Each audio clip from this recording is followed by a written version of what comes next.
And all eyes are on the Atlantic this week as the first major hurricane of the season swirls off our coast. That's right. Our weather team is here tracking the impacts of when and where we can expect this storm to hit. And Brian, I think the important thing to keep into context is that this hurricane is so huge and the Carolina coast is going to see impacts, especially when it comes down to that storm surge potentially. Yeah, and it's already feeling it. I mean, you have to keep in mind, too, that this storm has moved into the general vicinity of the southeast coast late in the weekend, Sunday. So it's had some time to really work this surf over and create these large swells that have just expanded out. You take a big rock and you throw into a pond, those ripples spread out and they have a bigger impact all up and down the coast. Well, since yesterday, the storm has even expanded in size. The wind field has gotten a little broader as well. This storm is 500 miles across.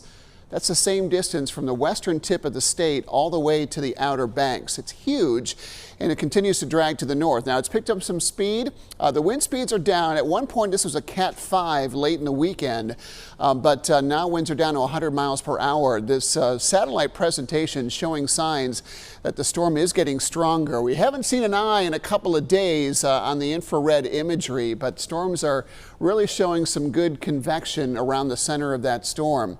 So the Cat 2 moving north-northwest at 13. It's expected to continue turning north and eventually northeast over the next 24 to 36 hours.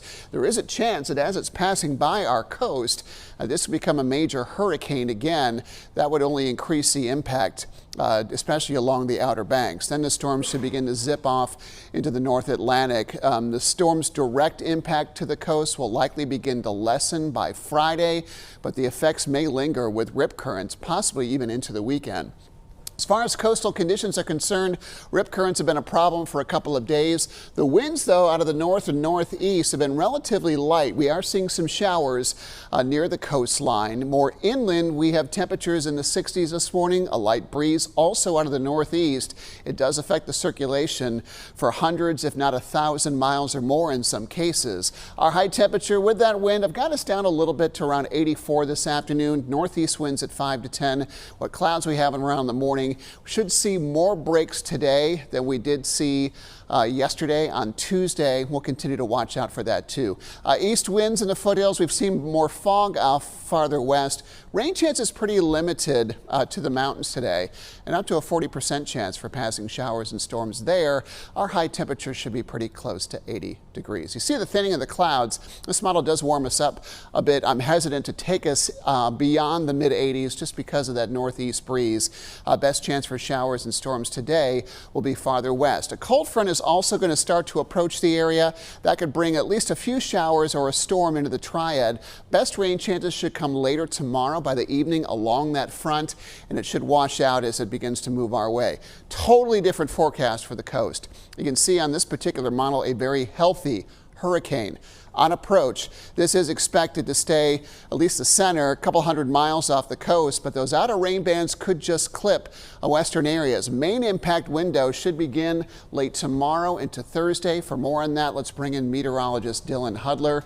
Dylan, we're not talking about landfall here, and I think that's kind of the false sense of security people are getting, but this still could have a major impact along our coast. Yeah, could be some big problems out there along the coast, Brian, and especially for the Outer Banks. We'll want to let you know, just because this storm has weakened a bit and come down a couple categories, our impacts that we expect at the coast remain unchanged. This storm does not have to make landfall in order to cause problems out there. It's huge. You heard Brian mention it's nearly the same width as the state of North Carolina with a very large wind field. So some of those tropical storm conditions could extend out as far as the Outer Banks and far eastern North Carolina. In blue, that's where you see a tropical storm warning continues today and tomorrow. Very gusty winds likely, some minor storm surge, overwash, washouts, rough surf, and of course that rip current risk along the coast. We've heard of dozens and dozens of rip current rescues this week so far, as Aaron is just now approaching. So dangerous swimming conditions continue. It's best to stay out of the water at the coast. Look at those wave heights. A huge storm just off our coast. Now, while the center may be a couple hundred miles away, That high surf will reach all the way out to the Outer Banks, and we know folks out there are especially vulnerable because they are small barrier islands. Winds will also pick up a bit through the day today, tonight, and then early Thursday. There could be some 40, 50-mile-per-hour gusts out there for Cape Lookout, Hatteras, and Nags Head as Erin passes by. So this will be an impactful storm for the coast, especially the Outer Banks. High surf, dangerous rip currents, maybe even a few outer bands. Some tropical storm force winds, all likely. Little to no impact expected here in the Piedmont. Just a bit of a breeze tomorrow.